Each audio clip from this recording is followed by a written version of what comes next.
कृपया वीडियो में न्यू है तो वीडियो को लाइक एंड सब्सक्राइब और शेयर करें। संजय कहते हैं, राजन, युद्ध में शोभा पाने वाले शूरवीर शाल्व को मारे जाने पर आपकी सेना के पांव उखड़ गए, जैसे वेगपूर्वक चली हुई वायु के झोंके से कोई विशाल वृक्ष उखड़ गया हो। अपनी सेना का व्यूह भंग हुआ देखकर महाबलवान महारथी शूरवीर कृतवर्मा ने सम्रांगण शत्रु की सेना को आगे बढ़ने से रोक दिया। राजन, कृतवर्मा को युद्धस्थल में डटा हुआ देख वे भागे हुए शूरमा भी लौट आए। युद्धस्थल में बाणों की वर्षा से आच्छादित होने पर भी वह सात्वतवंशी वीर पर्वत के समान अविचल भाव से खड़ा था। महाराज, तदनंतर लौटे हुए कौरवों का पांडवों के साथ मृत्यु को ही युद्ध से निवृत्ति की सीमा नियत करके घोर संग्राम होने लगा।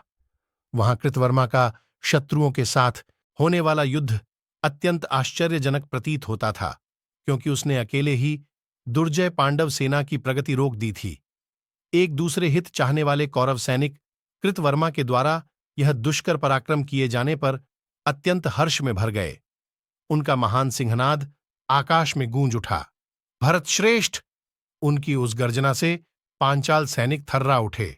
उस समय शिनिपौत्र महाबाहु सात्यकी उन शत्रुओं का सामना करने के लिए आए। उन्होंने आते ही महाबली राजा क्षेमधूर्ति को 7 पैने बाणों से मारकर यमलोक पहुंचा दिया। राजन, तीखे बाणों की वर्षा करते हुए शिनिपौत्र महाबाहु सात्यकी को आते देख बुद्धिमान कृतवर्मा बड़े वेग से उनका सामना करने के लिए आ पहुंचा। फिर तो उत्तम अस्त्र शस्त्र धारण करने वाले रथियों में श्रेष्ठ महापराक्रमी धनुर्धर वीर सात्वतवंशी सात्यकी और कृतवर्मा एक दूसरे पर धावा करने लगे। उन दोनों के घोर संग्राम में पांचालों सहित पांडव और दूसरे नृपश्रेष्ठ योद्धा दर्शक होकर तमाशा देखने लगे।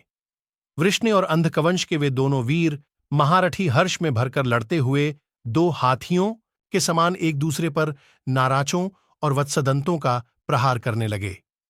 कृतवर्मा और सात्यकी दोनों नाना प्रकार के पैंतरे दिखाते हुए विचरते थे और बारंबार बाणों की वर्षा करके वे एक दूसरे को अदृश्य कर देते थे।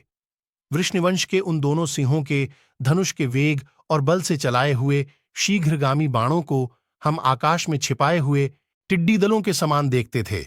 कृतवर्मा अद्वितीय वीर सत्य पराक्रमी सात्यकी के पास पहुंचकर 4 पैने बाणों से उनके चारों घाड़ों को घायल कर दिया।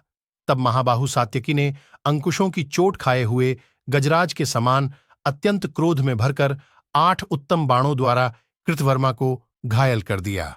यह देख कृतवर्मा ने धनुष को पूर्णतः खींचकर छोड़े गए और शिला पर तेज किए हुए 3 बाणों से सात्यकी को घायल करके एक से उनके धनुष को काट डाला। उस कटे हुए श्रेष्ठ धनुष को फेंककर शिनिप्रवर सात्यकी ने बाण सहित दूसरे धनुष को वेगपूर्वक हाथ में ले लिया।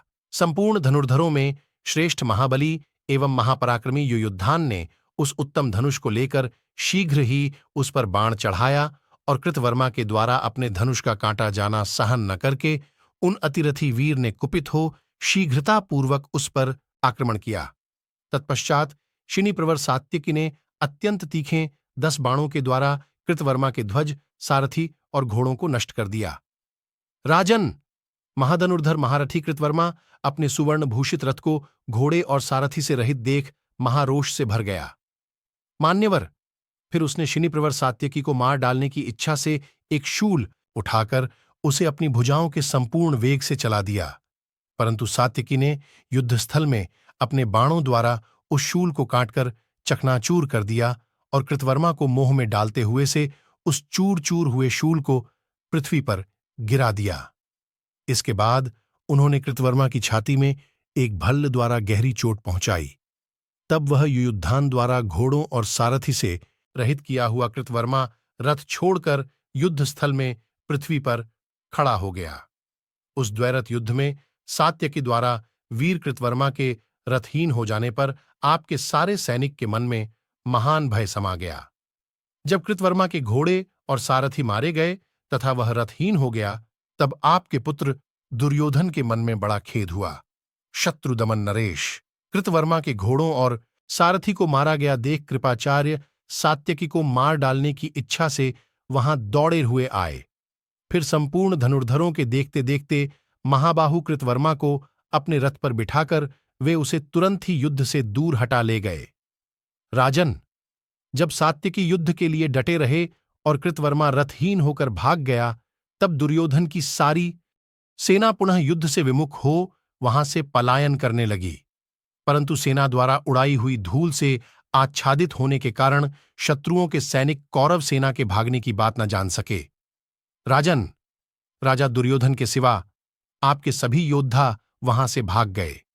दुर्योधन अपनी सेना को निकट से भागती देख बड़े वेग से शत्रुओं पर टूट पड़ा और उन सबको अकेले ही शीघ्रतापूर्वक रोकने लगा।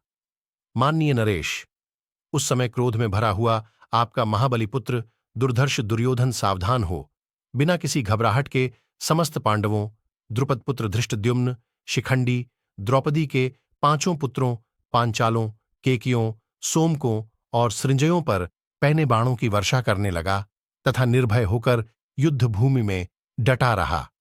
जैसे यज्ञ में मंत्रों द्वारा पवित्र हुए महान अग्निदेव प्रकाशित होते हैं, उसी प्रकार संग्राम में राजा दुर्योधन सब ओर से देदीप्यमान हो रहा था।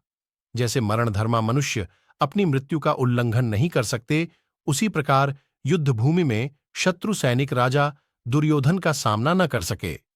इतने ही में कृतवर्मा दूसरे रथ पर आरूढ़ होकर वहां आ पहुंचा।